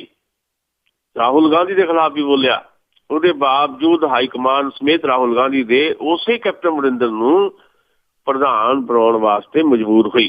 वो होंदी है पोलीटिकल पावर। कैप्टन अमरिंदर को पोलीटिकल पावर है, इस करके वो अपनी ही पार्टी के खिलाफ गल्लां करने के बावजूद भी फिर तो पंजाब कांग्रेस की प्रधानगी जिहड़ी है वो हासिल करने च कामयाब होए। अज लोहड़ी है, तुहानूं बहुत धमाके जो सुन रहे होने हैं ते इस वेले बहुत जबरदस्त किस्म के बदल जिहड़े है ना वो आए हुए हैं ते बदल टकरा रहे एक दूजे नाल ते इदां लगदा कि बहुत जिद्दां बदल भी लोहड़ी मना रहे हैं, कड़क रही है ते काफी ज्यादा बारिश होएगी। मैं गल करदे ये दस रहा तुहानूं मौसम दसदा कि ये जिहड़ा मींह अज लोहड़ी के दिन पैंदा दिखाई दे रहा ते ये जरूरी सी, ये मींह भी जरूरी सी क्योंकि फसलां जिहड़ियां पंजाब दियां उन्हां नूं बहुत नुकसान हो रहा सी। पिछले दिनों तो ठंड जिद्दां पैनी चाहिदी पई नहीं ते उहदे करके फसलां बर्बाद हो रही सी ते मींह की जरूरत सी। ते चलो ये चंगी गल है, किसानी वास्ते घट्टो घट्ट मींह की संभावना बनी है ते पंजाब की किसानी जिहड़ी पहले बर्बाद है उन्होंने थोड़ी उम्मीद इहदे नाल जागेगी। तो वो बिच बिजली कड़की सी ते तुहानूं आवाज़ सुनी होनी तां मैं गल तुहाडे नाल सांझी कीती है। सो मैं अगली गल जिहड़ी कर रहा सी भी ये पोलीटिकल पावर हुंदी है कैप्टन अमरिंदर दी, असीं तुहाडे नाल पोलीटिकल पावर सांझी कीती है। बहुत वड्डे वड्डे लीडर है जिन्हां दे नां वड्डे है पर पंजाब च उन्हां कोल कोई ताकत नहीं है। सिमरजीत सिंह मान बड़ा नां वड्डा नां है, तुहानूं पता भी सिमरजीत सिंह मान ने किस वेले सारे देश चो सब तो ज्यादा लीड दे नाल वोटां हासिल करके तरनताਰਨ तो लोक सभा की चोण जीती सी। अज पिछली लोक सभा चोणां च उन्होंने 8 अपने कैंਡੀਡੇਟ खड़े किए पंजाब च लोक सभा दे सिर्फ 35,000 वोट पाई है। ये हुंदी है भी किसी वेले तुसीं बहुत टॉप ते हुंदे हो ते अपनियां हिस्टोरिकली तुसीं कुछ ब्लंडर करदे हो, पोलीटिकली गलतियां करदे हो ते तुसीं इत्थे पहुंच जांदे हो। जगमीत बराड़ बहुत वड्डा नां रहा है, बड़ा ऑनेस्ट किस्म का नां रहा है। अज उन्हां दी कोई पोलीटिकल पावर नहीं, ਉਹਨਾਂ ਨੂੰ ਕਾਂਗਰਸ ਸਸਪੈਂਡ ਕਰ ਦਿੱਤਾ ਗਿਆ, ਫਿਰ ਤਰਲੇ ਮਾਰ ਕੇ ਫਿਰ ਕਾਂਗਰਸ ਸ਼ਾਮ ਵਾਪਸ ਆਏ ਆ। ਇਹਦੇ ਮਨਪ੍ਰੀਤ ਬਾਦਲ ਬਹੁਤ ਵੱਡਾ ਨਾਂ ਬਹੁਤ ਵੱਡਾ ਹੈ, ਪਰ ਅੱਜ ਉਹਨਾਂ ਕੋਲ ਕੋਈ ਪੋਲੀਟੀਕਲ ਪਾਵਰ ਨਹੀਂ। ਇਸ ਕਰਕੇ ਉਹਨਾਂ ਦੀ ਮਜਬੂਰੀ ਹੈ ਕਿ ਕਿੱਥੇ ਜਾਣ। ਤੇ ਉਹ ਸੈਟਲਮੈਂਟ ਸਾਨੂੰ ਲੱਗਦਾ ਹੈ ਕਿ ਕਾਂਗਰਸ ਪਾਰਟੀ ਨਾਲ ਹੋ ਚੁੱਕੀ ਹੈ। ਕੈਪਟਨ ਅਮਰਿੰਦਰ ਜਾ ਕੇ ਕਹਿ ਲਓ ਵੀ ਸਹੀ ਪਵਾ ਆਏ ਆ ਰਾਹੁਲ ਗਾਂਧੀ ਤੋਂ। ਤੇ ਮੈਨੂੰ ਨਹੀਂ ਪਤਾ ਕੱਲ ਉਹਨਾਂ ਨੇ ਸ਼ਾਮਲ ਹੋਣਾ ਜਾਂ ਕਦੋਂ ਹੋਣਾ, ਪਰ ਜਦੋਂ ਵੀ ਆਉਣਗੇ ਉਹ ਕਾਂਗਰਸ 'ਚ ਆਉਣਗੇ। ਉਹਦੇ 'ਚ ਆਮ ਆਦਮੀ ਪਾਰਟੀ 'ਚ ਉਹਨਾਂ ਵਾਸਤੇ ਕੁਛ ਸਪੇਸ ਨਹੀਂ ਹੈ। ਆਮ ਆਦਮੀ ਪਾਰਟੀ 'ਚ ਉਹਨਾਂ ਨੇ ਨਹੀਂ ਜਾਣਾ। ਕਾਂਗਰਸ ਦੇ ਚੋਣ ਨਿਸ਼ਾਨ ਤੇ ਉਹ ਬਠਿੰਡੇ ਦੀ ਲੋਕ ਸਭਾ ਸੀਟ ਲੜ ਚੁੱਕੇ ਹੈ ਤੇ ਉਹ ਆਪਣਾ ਪੋਲੀਟੀਕਲ ਕੈਰੀਅਰ ਬਚਾਉਣ ਲਈ ਉਹਨਾਂ ਕੋਲ ਇੱਕੋ ਇੱਕ ਰਸਤਾ ਕਾਂਗਰਸ ਪਾਰਟੀ ਨੂੰ ਜੁਆਇਨ ਕਰਨਾ ਹੈ। ਇਹ ਨਹੀਂ ਕਿ ਉਹ ਕੱਲ ਜੁਆਇਨ ਕਰਨਗੇ। ਆਉਣ ਵਾਲੇ ਸਮੇਂ ਦੇ ਵਿੱਚ 2017 ਦੀਆਂ ਚੋਣਾਂ ਐਲਾਨ ਹੋਣ ਤੋਂ ਪਹਿਲਾਂ ਉਹਨਾਂ ਕੋਲ ਇੱਕੋ ਇੱਕ ਰਸਤਾ ਹੈ ਕਿ ਉਹ ਕਾਂਗਰਸ ਨੂੰ ਜੁਆਇਨ ਕਰਨ। ਇਹ ਲਗਭਗ ਸੈਟਲਮੈਂਟ ਵੀ ਹੋ ਚੁੱਕੀ ਹੈ ਜੀ। ਤੇ ਅਖੀਰਲਾ ਮੇਰਾ ਕੁਐਸਚਨ ਹੈ ਜੀ ਕਿ ਪਠਾਨਕੋਟ ਦਾ ਮਾਮਲਾ ਉਵੇਂ ਦਾ ਤੁਵੇਂ ਹੀ ਆ, ਇੱਕ ਦੂਸਰੇ ਤੇ ਤੋਹਮਤਾਂ ਲੱਗ ਰਹੀਆਂ, ਤੇ ਇਸੇ ਦੇ ਵਿੱਚ ਦੋਹਾਂ ਮੁਲਕਾਂ ਦੇ ਸੰਬੰਧ ਕਿਸ ਤਰ੍ਹਾਂ ਹੈ? ਦੇਖੋ ਸੰਬੰਧ ਤਾਂ ਦੇਖੋ ਬਣਦੇ ਵਿਗੜਦੇ ਰਹਿੰਦੇ ਆ। ਸਾਡੀ ਇਹ ਭਾਵਨਾ ਰਹੀ ਹੈ ਸਦਾ ਹੀ ਬਈ ਜਿਹੜੇ ਦੋਵਾਂ ਮੁਲਕਾਂ ਦੇ ਕੱਟੜਪੰਥੀ ਜਾਂ ਕੁਝ ਇਸ ਤਰ੍ਹਾਂ ਦੇ ਲੋਕ ਨੇ ਜਿਹੜੇ ਦੋਵਾਂ ਮੁਲਕਾਂ ਦੀ ਵਾਰਤਾ, ਦੋਵਾਂ ਮੁਲਕਾਂ ਦਾ ਡਾਇਲੌਗ ਨਹੀਂ ਚੱਲਣ ਦੇਣਾ ਚਾਹੁੰਦੇ, ਉਹਨਾਂ ਨੇ ਆਪ ਦਾ ਕੰਮ ਕਰਨਾ। ਉਹਨਾਂ ਨੇ ਬਿਆਨਬਾਜ਼ੀਆਂ ਵੀ ਪੁੱਠੇ ਸਿੱਧੀਆਂ ਕਰਨੀਆਂ। ਭਾਰਤ ਦੇ ਕੁਝ ਲੀਡਰ ਵੀ ਏਦਾਂ ਕਰਦੇ ਆ। ਪਾਕਿਸਤਾਨ ਦੇ ਵਿੱਚ ਕੁਝ ਤਾਕਤਾਂ ਬੈਠੀਆਂ ਜਿਹੜੀ ਬਿਆਨਬਾਜ਼ੀ ਵੀ ਬੜੀ ਤਿੱਖੀ ਕਰਦੀਆਂ, ਤੇ ਕੁਝ ਤਾਕਤਾਂ ਜਿਹੜੀਆਂ ਉਹ ਵਿੰਗੇ ਟੇਢੇ ਢੰਗ ਦੇ ਨਾਲ ਜਦੋਂ ਡਾਇਲੌਗ ਥੋੜਾ ਬਹੁਤ ਅੱਗੇ ਤੁਰਦਾ ਹੈ ਭਾਰਤ ਤੇ ਪਾਕਿਸਤਾਨ ਦਾ, ਤੇ ਉਸ ਡਾਇਲੌਗ ਨੂੰ ਡਿਸਟਰਬ ਕਰਨ ਦੀ ਕੋਸ਼ਿਸ਼ ਦੇ ਵਿੱਚ ਉਹ ਇਸ ਤਰ੍ਹਾਂ ਦੇ ਦਹਿਸ਼ਤੀ ਹਮਲੇ ਵਗੈਰਾ ਕਰਵਾਉਂਦੀਆਂ ਕੁਝ ਤਾਕਤਾਂ, ਜਿਹਦੇ ਸਿੱਟੇ ਵਜੋਂ ਪਠਾਨਕੋਟ ਵਾਪਰਿਆ। ਪਰ ਉਹਦੇ ਬਾਵਜੂਦ ਡਾਇਲੌਗ ਚੱਲਣਾ ਚਾਹੀਦਾ, ਸਾਡੀ ਇਹ ਭਾਵਨਾ ਹੈ। ਹੁਣ ਜਿਹੜੇ ਸਾਡੇ ਦੇਸ਼ ਦੇ ਹੁਕਮਰਾਨ ਹੈ, ਜੇ ਤੁਸੀਂ ਉਹਨਾਂ ਦੀਆਂ ਤੁਸੀਂ ਪੁਰਾਣੀਆਂ ਇੰਟਰਵਿਊ ਸੁਣੋ, ਨਰਿੰਦਰ ਮੋਦੀ ਸਾਹਿਬ ਦੀਆਂ ਇੱਕ ਚੈਨਲ ਹੈ ਸਾਡੇ ਇੱਥੇ ਰਜਤ ਸ਼ਰਮਾ ਦਾ, ਜਿਹਦੇ 'ਚ ਆਪ ਕੀ ਅਦਾਲਤ ਇੱਕ ਪ੍ਰੋਗਰਾਮ ਕਰਦਾ, ਉਹਦੀ ਵੀਡੀਓ ਬਹੁਤ ਸਾਰੇ ਥਾਵਾਂ ਤੇ ਲੋਕਾਂ ਨੇ ਦੇਖੀ ਹੈ, ਸ਼ਾਇਦ ਸਾਡੇ ਬਹੁਤ ਸਰੋਤਿਆਂ ਨੇ ਵੀ ਦੇਖੀ ਹੋਵੇ। ਉਹਦੇ 'ਚ ਜਦੋਂ ਦੇਸ਼ ਦੇ ਪ੍ਰਧਾਨ ਮੰਤਰੀ ਨਹੀਂ ਸੀ ਨਰਿੰਦਰ ਮੋਦੀ, ਗੁਜਰਾਤ ਦੇ ਮੁੱਖ ਮੰਤਰੀ ਸੀ, ਉਹਦੇ 'ਚ ਇੱਕ ਉਹਨਾਂ ਦੇ ਜਿਹੜੀ ਆਪ ਕੀ ਅਦਾਲਤ 'ਚ ਇੱਕ ਕਲਿੱਪਿੰਗ ਵੀਡੀਓ ਦੀ ਘੁੰਮ ਰਹੀ ਹੈ, ਦੇਖੀ ਹੈ ਮੈਂ। ਉਹ ਇੰਟਰਵਿਊ ਕੀਤਾ ਸੀ ਰਜਤ ਸ਼ਰਮਾ ਨੇ, ਤੇ ਉਹਦੇ 'ਚ ਪਾਕਿਸਤਾਨ ਨਾਲ ਸੰਬੰਧਿਤ ਸਵਾਲ ਪੁੱਛੇ ਸੀ। ਉਦੋਂ ਜਿਸ ਭਾਸ਼ਾ ਦੇ ਵਿੱਚ ਨਰਿੰਦਰ ਮੋਦੀ ਗੱਲ ਕਰ ਰਹੇ ਸੀ, ਉਹ ਲੱਗਦਾ ਸੀ ਵੀ ਜਿੱਦਣ ਇਹ ਬੰਦਾ ਪ੍ਰਧਾਨ ਮੰਤਰੀ ਬਣ ਗਿਆ ਤੇ ਪਹਿਲੇ ਦਿਨ ਹੀ ਪਾਕਿਸਤਾਨ ਤੇ ਅਟੈਕ ਕਰ ਦੇਗਾ। ਇੰਨੀ ਤਿੱਖੀ ਭਾਸ਼ਾ 'ਚ ਉਹ ਗੱਲ ਕਰ ਰਹੇ ਸੀ ਨਰਿੰਦਰ ਮੋਦੀ। ਅੱਜ ਉੱਦਾਂ ਨਹੀਂ ਗੱਲ ਕਰ ਸਕਦੇ, ਕਿਉਂਕਿ ਅੱਜ ਉਹ ਹਕੂਮਤ ਦੇ ਵਿੱਚ ਹੈ। ਜਦੋਂ ਤੁਸੀਂ ਓਪੋਜੀਸ਼ਨ 'ਚ ਹੁੰਦੇ ਹੋ, ਤੁਹਾਨੂੰ ਪਤਾ ਹੀ ਨਹੀਂ ਹੁੰਦਾ ਸਰਕਾਰ ਦੇ ਵਿੱਚ ਜਾ ਕੇ ਜਿਹੜੇ ਲੋਕ ਸਰਕਾਰ ਦੇ ਬੈਠੇ ਉਹਨਾਂ ਦੀਆਂ ਕੀ ਮਜਬੂਰੀਆਂ। ਏਦਾਂ ਹੀ ਜਿੱਦਾਂ ਆਪਣੇ ਅਰਵਿੰਦ ਕੇਜਰੀਵਾਲ ਹੈ, ਜਦੋਂ ਹਕੂਮਤ 'ਚ ਨਹੀਂ ਸੀ ਬੜੇ ਵਾਅਦੇ ਸੀ ਉਹਨਾਂ ਦੇ, ਇੰਨੇ ਵਾਅਦੇ ਸੀ। ਮੈਂ ਜਿੱਦਣ ਆ ਗਿਆ ਉਦੋਂ ਸ਼ੀਲਾ ਦੀਕਸ਼ਿਤ ਜੇਲ੍ਹ ਦੇ ਅੰਦਰ ਹੋਊਗੀ, ਅਰਵਿੰਦ ਕੇਜਰੀਵਾਲ ਏਦਾਂ ਕਹਿੰਦੇ ਸੀ। ਅੱਜ ਸ਼ੀਲਾ ਦੀਕਸ਼ਿਤ ਦਾ ਬਾਲ ਵਿੰਗਾ ਵੀ ਨਹੀਂ ਹੋਇਆ। 15 ਸਾਲ ਉਹਨਾਂ ਨੇ ਦਿੱਲੀ ਤੇ ਹਕੂਮਤ ਕੀਤੀ ਹੈ, ਬਹੁਤ ਸਾਰੇ ਉਹਨਾਂ ਤੇ ਦੋਸ਼ ਹੈ। ਅੱਜ ਸ਼ੀਲਾ ਦੀਕਸ਼ਿਤ ਦਾ ਨਾਮ ਵੀ ਨਹੀਂ ਲੈਂਦੇ ਅਰਵਿੰਦ ਕੇਜਰੀਵਾਲ। ਜਿੱਦਣ ਨਰਿੰਦਰ ਮੋਦੀ ਨਹੀਂ ਸੀ ਪ੍ਰਧਾਨ ਮੰਤਰੀ, ਉਹ ਕਹਿੰਦੇ ਸੀ ਮੈਨੂੰ ਤੁਸੀਂ 100 ਦਿਨ ਦੇ ਦਿਓ, 100 ਦਿਨ ਦੇ ਵਿੱਚ ਸਾਰਾ ਬਲੈਕ ਮਨੀ ਆ ਜਾਊ ਹਿੰਦੁਸਤਾਨ। ਕਿੱਥੇ ਗਿਆ ਬਲੈਕ ਮਨੀ? ਨਾਮ ਵੀ ਨਹੀਂ ਲੈ ਕੇ ਰਾਜੀ। ਸੋ ਮੇਰੇ ਕਹਿਣ ਦਾ ਮਤਲਬ ਇਹ ਹੈ ਵੀ ਜਿਹੜੇ ਹਕੂਮਤ 'ਚ ਹੁੰਦੇ ਆ ਉਹਨਾਂ ਦੀਆਂ 100 ਤਰ੍ਹਾਂ ਦੀਆਂ ਮਜਬੂਰੀਆਂ। ਅੱਜ ਜਿਹੜੇ ਲੋਕ ਹਕੂਮਤ 'ਚ ਹੈ, ਨਵਾਜ਼ ਸ਼ਰੀਫ ਉੱਤੇ ਪਾਕਿਸਤਾਨ 'ਚ ਹੈ, ਭਾਰਤ ਦੇ ਨਰਿੰਦਰ ਮੋਦੀ, ਉਹਨਾਂ ਉੱਤੇ ਬਹੁਤ ਸਾਰੇ ਪ੍ਰੈਸ਼ਰਸ ਨੇ। ਆਪੋ ਆਪਣੇ ਮੁਲਕਾਂ ਦੀਆਂ ਕੱਟੜਪੰਥੀ ਤਾਕਤਾਂ ਦੇ ਪ੍ਰੈਸ਼ਰ ਹੈ। ਉੱਥੇ ਨਵਾਜ਼ ਸ਼ਰੀਫ ਨੂੰ ਆਰਮੀ ਦਾ ਪ੍ਰੈਸ਼ਰ ਹੈ, ਸਾਡੇ ਨਰਿੰਦਰ ਮੋਦੀ ਨੂੰ RSS ਦਾ ਪ੍ਰੈਸ਼ਰ ਹੈ। ਸੋ ਇਸ ਕਰਕੇ ਪਠਾਨਕੋਟ ਦੇ ਹਮਲੇ ਤੋਂ ਬਾਅਦ ਦੇ ਜਿਹੜੇ ਸੰਦਰਭ ਹੈ, ਉਹਦੀ ਤਾਜ਼ਾ ਜਾਣਕਾਰੀ ਤਾਂ ਇਹੀ ਹੈ ਵੀ ਜਿਹੜੇ ਪ੍ਰੂਫ ਭਾਰਤ ਨੇ ਦਿੱਤੇ ਸੀ, ਅਸੀਂ ਖਬਰਾਂ ਦੇ ਵਿੱਚ ਵੀ ਸਾਡੇ ਨਾਲ ਕੱਲ੍ਹ ਸਾਂਝਾ ਕੀਤਾ, ਉਹ ਪ੍ਰੂਫ ਜਿਹੜੇ ਆ ਉਹ ਨਾਕਾਫੀ ਮੰਨੇ ਆ ਪਾਕਿਸਤਾਨ ਨੇ। ਤੇ ਪਾਕਿਸਤਾਨ ਨੇ ਕਿਹਾ ਕਿ ਸਾਨੂੰ ਕੁਝ ਹੋਰ ਸਬੂਤ ਚਾਹੀਦੇ ਆ। ਹੁਣ ਹੋਰ ਸਬੂਤ ਦੇਗਾ ਭਾਰਤ। ਸੋ ਪਾਕਿਸਤਾਨ ਵੱਲੋਂ ਕੋਈ ਬਹੁਤ ਕੰਕਰੀਟ ਕਿਸਮ ਦੀ ਕੋਈ ਕਾਰਵਾਈ ਜਾਂ ਐਕਸ਼ਨ ਹੋਏਗਾ, ਉਹਦੀ ਸੰਭਾਵਨਾ ਘੱਟ ਹੈ ਅੱਗੇ ਆਉਣਗੇ। ਜਿੱਦਾਂ 26/11 ਦਾ ਹਮਲਾ ਹੋਇਆ ਸੀ ਮੁੰਬਈ ਤੇ, ਉਹਦੇ ਤੇ ਵੀ ਕੋਈ ਬਹੁਤ ਜ਼ਿਆਦਾ ਪਾਕਿਸਤਾਨ ਦੀ ਹਕੂਮਤ ਨੇ ਕੋਈ ਐਕਸ਼ਨ ਨਹੀਂ ਸੀ ਲਿਆ। ਪਰ ਭਾਰਤ ਵੱਲੋਂ ਕੋਸ਼ਿਸ਼ ਹੈ ਕਿ ਕੁਝ ਹੋਰ ਪ੍ਰੂਫ ਦੇ ਕੇ ਕੋਈ ਨਾ ਕੋਈ ਇੱਦਾਂ ਦੀ ਕਹਿ ਲਓ ਵੀ ਮਾਹੌਲ ਜਾਂ ਸਥਿਤੀ ਬਣਾਈ ਜਾਏ ਵੀ ਇਹ ਲੋਕਾਂ ਨੂੰ ਲੱਗੇ ਕਿ ਭਾਰਤ ਦੇ ਇੱਕ ਪ੍ਰੈਸ਼ਰ 'ਚ ਪਾਕਿਸਤਾਨ ਦੀ ਹਕੂਮਤ ਨੇ ਵੀ ਜਿਹੜੇ ਦੋਸ਼ੀ ਲੋਕ ਆ ਉਹਨਾਂ ਦੇ ਖਿਲਾਫ ਕੁਝ ਕਾਰਵਾਈ ਕੀਤੀ ਹੈ। ਅਮਰੀਕਾ ਦਾ ਵੀ ਇਹ ਯਤਨ ਹੈ, ਅਮਰੀਕਾ ਦੀ ਸਰਕਾਰ ਨੇ ਵੀ ਪਾਕਿਸਤਾਨ ਦੇ ਉੱਤੇ ਇੱਕ ਪ੍ਰੈਸ਼ਰ ਪਾਇਆ ਹੋਇਆ। ਪਰ ਇਹ ਸਾਰੇ ਕੁਝ ਦੇ ਵਿੱਚ ਚੱਲਦਿਆਂ ਭਾਰਤ ਤੇ ਪਾਕਿਸਤਾਨ ਦੀ ਜਿਹੜੀ ਫਾਰਮ ਸੈਕਟਰੀ ਲੈਵਲ ਦੀ ਗੱਲਬਾਤ ਹੈ ਉਹ ਟਲ ਸਕਦੀ ਹੈ।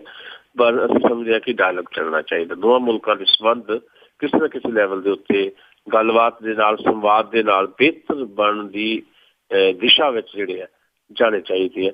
ਸਾਡੀ ਭਾਵਨਾ ਹੈ ਹੁਕਮਰਾਨਾਂ ਦੇ ਆਪਣੇ ਆਪਣੇ ਮੁਫਾਦ ਹੁੰਦੇ ਆ, ਉਹਨਾਂ ਨੇ ਲੋਕਾਂ ਨੂੰ ਮੂਰਖ ਬਣਾਉਣਾ ਹੁੰਦਾ ਆਪੋ ਆਪਣੇ ਆਵਾਮ ਨੂੰ, ਤੇ ਉਹ ਮੂਰਖ ਬਣਾ ਕੇ ਆਪੋ ਆਪਣੀ ਪੋਲੀਟਿਕਸ ਜਾਂ ਆਪੋ ਆਪਣੀ ਰਾਜਗੱਦੀ ਜਿਹੜੀ ਹੈ ਉਹਨੂੰ ਬਚਾਈ ਰੱਖਣ ਦਾ ਯਤਨ ਕਰਦੇ ਰਹੇ ਆ ਲਗਾਤਾਰ। ਕਿਸੇ ਇੱਕ ਹੁਕਮਰਾਨ ਦੀ ਗੱਲ ਨਹੀਂ ਹੈ, ਇਹ ਨਵਾਜ਼ ਸ਼ਰੀਫ ਜਾਂ ਨਰਿੰਦਰ ਮੋਦੀ ਦੀ ਗੱਲ ਨਹੀਂ ਹੈ, ਇਹ ਪਿਛਲੇ ਹੁਕਮਰਾਨ ਜਿਹੜੇ ਰਹੇ ਨੇ ਪਾਕਿਸਤਾਨ ਜਾਂ ਭਾਰਤ ਦੇ ਵਿੱਚ ਉਹਨਾਂ ਦੀ ਵੀ ਗੱਲ ਹੈ। ਸੋ ਇਸ ਸਾਰੀ ਸਥਿਤੀ ਦੇ ਵਿੱਚ ਸਾਡੀ ਘੱਟੋ ਘੱਟ ਪੰਜਾਬੀ ਜਿਹੜੀ USA ਦੀ ਇਹ ਭਾਵਨਾ ਹੈ ਕਿ ਦੋਵਾਂ ਮੁਲਕਾਂ ਦੇ ਸੰਬੰਧ ਬਿਹਤਰ ਹੋਣ, ਤਾਂ ਹੀ ਦੋਵਾਂ ਮੁਲਕਾਂ ਦਾ ਆਵਾਮ ਜਿਹੜਾ ਆ ਉਹਨਾਂ ਦਾ ਭਵਿੱਖ ਜਿਹੜਾ ਉਹ ਬਿਹਤਰ ਹੋ ਸਕਦਾ ਹੈ। ਸਾਡਾ ਅੱਜ ਜਿਸ ਕਿਸਮ ਦਾ ਹੈ, ਸਾਡੇ ਅੱਜ ਨਾਲੋਂ ਸਾਡਾ ਕੱਲ੍ਹ ਬਿਹਤਰ ਹੋਵੇ, ਦੋਵਾਂ ਮੁਲਕਾਂ ਦੇ ਆਵਾਮ ਵਾਸਤੇ ਇਹੀ ਚੰਗਾ ਹੈ। ਜੀ ਜੀ, ਬਹੁਤ ਬਹੁਤ ਧੰਨਵਾਦ ਸੁਸ਼ੀਲ ਦਸਾਂਝ ਜੀ, ਤੁਸੀਂ ਸਾਡੇ ਨਾਲ ਜੁੜੇ ਤੇ ਖਬਰਾਂ ਦੇ ਪਿੱਛੇ ਕੀ ਹੈ ਉਸ ਤੇ ਝਾਤ ਪਾਈ। ਮਿਹਰਬਾਨੀ, ਸ਼ੁਕਰੀਆ, ਥੈਂਕ ਯੂ ਜੀ। ਅਤੇ ਜੀ ਸਰੋਤੇ ਬਲਵਿੰਦਰ ਕੌਰ ਵੱਲੋਂ ਵੀ ਆਪ ਸਭ ਨੂੰ ਹੀ ਅਗਲੇ ਬੁਲਟਨ ਤੱਕ ਪਿਆਰ ਭਰੀ ਸਤਿ ਸ੍ਰੀ ਅਕਾਲ।